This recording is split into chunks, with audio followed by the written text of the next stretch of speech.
Beginning a new vlog. We are at Madisonville North Hopkins once again for back-to-back nights of women's softball as the Lady Maroons are getting ready to host McCracken County. Let me turn the camera around so you can see the two teams warming up before the games. Start time's supposed to be here in about 26 minutes from this clip. No, I'm going with Maddie. North Hopkins dressed in white tops here tonight. They won last night 6-1 over Caldwell. They welcome McCracken County out of the first region, a school west of Paducah, a team that has finished atop the standings in the first region a lot here in recent history since they became a program.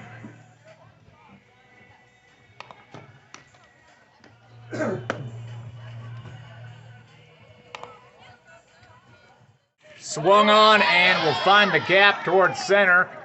Bottoms will scoop it up off the grass, and that'll be a single for McCracken County for Shoulders, who now is 3 for 3 on the day. After a walk, she has singled her last two at-bats, and we'll bring up Reagan Rogers up next. And playing third base, singled her first two times up. And so she's working on staying perfect on the day as well. And these top of the order batters for McCracken County, they have been lethal here in 2024. And so this is a dangerous part of the lineup if you are Kenzie Stoltz. Swung on and popped over to right field. Should have a play on it. And so now 2 away here in the top half of the fourth. So a nice job by Jones collecting that out in right field. We'll bring up KG Walker, the catcher here today. Got to watch out for her. She had a 2 RBI single her first time up today. And we'll see a fastball miss on the inside corner for a ball. So 1-0, runner over at first, 2 outs. North Hopkins, ever since those first couple of innings, they've kind of settled in a little bit. And Stoltz has been looking much better there in the circle with her pitching. We'll find the strike zone there to even up the count at 1-1 as Walker watched it go right on by. Let's see if they can leave one stranded here and send us to the bottom of the fourth inning. McCracken County leading 6-0 if you're just joining us. Pitch will miss inside for a ball.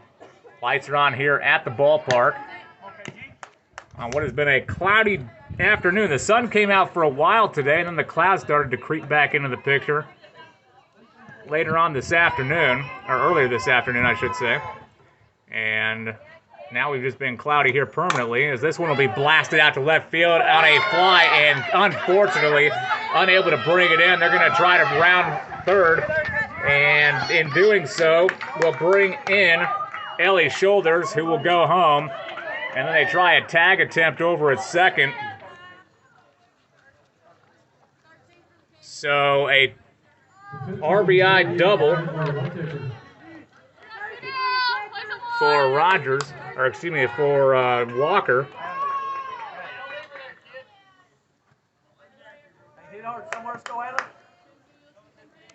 Her third RBI, I should say, that she's brought in today.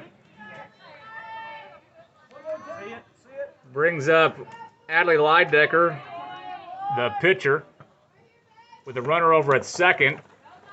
A ball that goes in the dirt, but able to be scooped up by Harris as she's able to get it back to her pitcher in time. Go ahead. Leidecker steps back up to the plate. Has grounded out on both at-bats this afternoon. And now we'll watch a pitch go by for a strike one call, 1-1. Temperature-wise, it's been a perfect start to the week. I mean, if we could just bottle up these temperatures for the entire season, that would be phenomenal here in Madisonville. 1-1 pitch popped up out towards center. Bottoms has a chance at it and will collect the out to send us to the bottom of the fourth. One more added here in the bottom half of this fourth to try to bring this game a little closer. 7-0 McCracken County on top. Fourth inning coverage is brought to you by Reed Walters Funeral Home, proudly serving Hopkins County since 1928. Jayla Bottoms, her second time up. She struck out her first appearance at the plate. Has a 1-1 pitch count against her. We'll await the 1-1 from Lydecker, who throws it low and away to now have a 2-1 pitch count. So Kirk over at second. A scoring threat now at this point from McCracken County. As this one will go off the top of the bat with some backspin foul into the net. Once again, evens up the count now, this time at 2-2.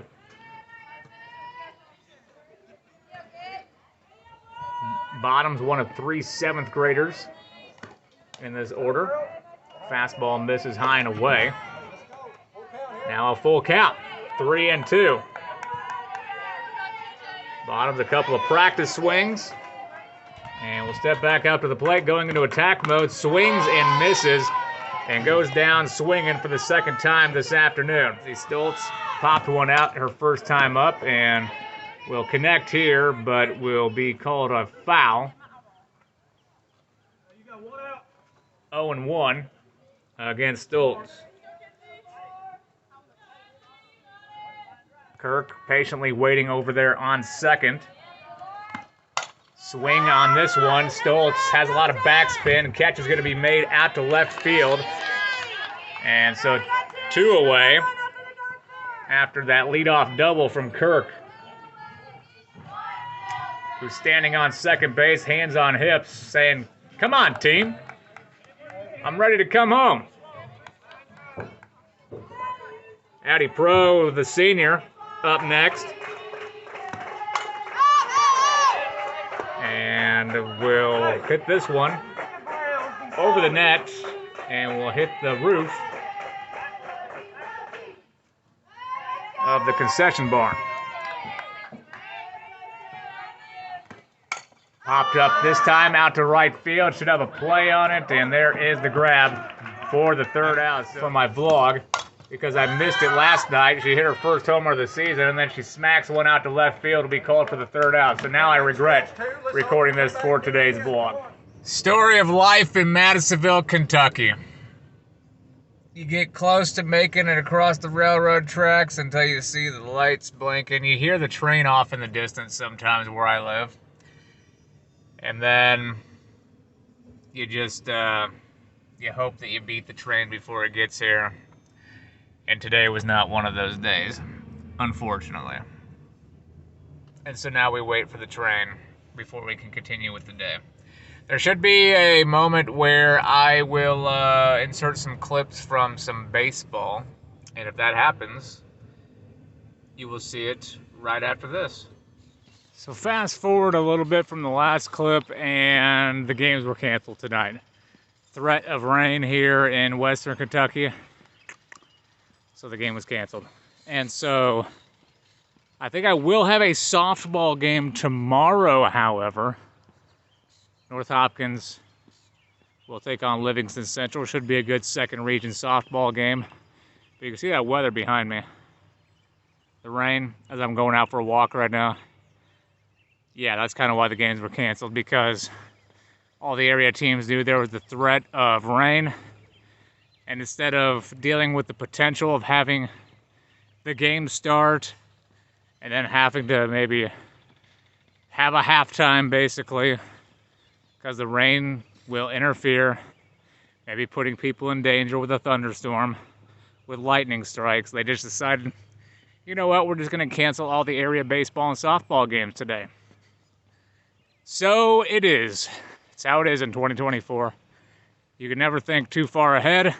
And for the safety of everybody, they decided, let's just push these games back out to a later date when there is no threat of rain. So the next time you see a clip. Hopefully it will be for some North Hopkins softball. We are at Webster County High School getting ready for the Trojans matchup against Kenwood, the Knights, who are eventually making their way up from Clarksville. So we'll have some clips here as, let me turn the camera around. We are at the baseball field today. The sun has come out, and so I'll try to bring you some clips of today's game. Look who has finally decided to show up. The Kenwood baseball team. Bus is pulling up. Only 22 minutes after the game was supposed to start. It's only an hour and 27 minutes up here from Kenwood High School. Webster County, they're ready. They're waiting to start this thing. These boys have been practicing. Hopefully we'll bring you some baseball clips. County. One of those batters we were talking about at the top of the show who is over 300 this season. And so if he can get on base and start the offense here on a strong suit, a grounder that'll be played, should have a throw at first. And he gets over there safe. Jackson Edens with speed beats the throw to first. And I don't know if Kenwood necessarily knew what kind of speed he was able to do with his base running, but they just found out right there. So a leadoff single for Edens will get the offense going. Brings up Ryan Nance next, a stolen base. And before the catcher could even think about throwing, Edens was already to second. Nance with a 1-0 pitch count against him. Edens over there takes off once again, and he's going to get over there to third, dirtying up the laundry to do so, but will be called safe. So just like that, a runner in scoring position for the Trojans here in the bottom half of the first inning in a scoreless game. Nance, the third baseman, steps back up, and we'll see a pitch miss on the outside corner. And luckily for Kenwood, the catcher was able to retrieve the ball before Edens came bolting towards home plate. Catcher here today is Zatarius Joseph for Kenwood. A ball that will be grounded over to third. It will be fair as it goes out to left field. Should be a double for Nance at the very least. That'll be, yes, a double. RBI double for Nance, who will bring in the game's first run. Brings up Micah Austin, who has the best batting average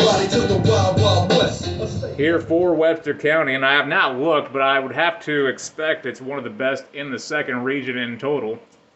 500 on the year. Just struck out one time. Grounds one out to left field. This should bring in a run potentially. No, I don't think it is. No, it's not. They got it back in the field of play. It's hard to tell because I have the sun hitting the windows over here, so I can't necessarily see the ball. So a single that will bring in Ryan Nance over to third. So runners on the corners now. So Micah Austin continuing his offense. He'll take off running as this one will be blasted into foul territory out towards left field. And so that will make Austin have to make a jog back over to first and reset. 0-1 the pitch count here on Cannon Taylor. Taylor awaits the pitch. 0-1, Austin takes off again. This one blasted towards right center, will fall in the field. That's going to go out towards the wall. That's going to bring in 2 runs, and it might be a triple. He might round second and come towards third. That is going to be the case. So a 2 RBI triple for Cannon Taylor, as he'll make it 3-0 now. Trojans on top. Number 5. At bat, can he go 3 for 3 in home runs? As the first pitch will go by for a strike one call.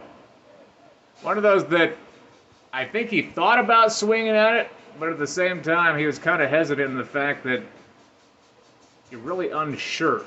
It was going by so slowly. 0-1. Swings at this one. Oh. Hit out towards right field. And that'll go out to the wall. Turn it. And so Piercy will come over to second. Should bring in a run. The ball's thrown in. And that'll be an RBI triple for Bryce Piercy, who now is 3 for 3 on the day.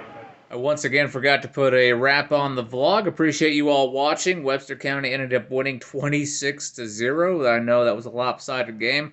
And so even though the team showed up late, Webster County is able to get the game in. And they won 3 straight. We'll have another game on Tuesday, and I'll get some vlog content, hopefully, from Dixon as they get ready to take on Henderson County. Appreciate you all watching the videos. Be looking out for the next one that comes by. Subscribe, like the videos, and I appreciate you all watching. Be good to one another. We'll talk to you again soon.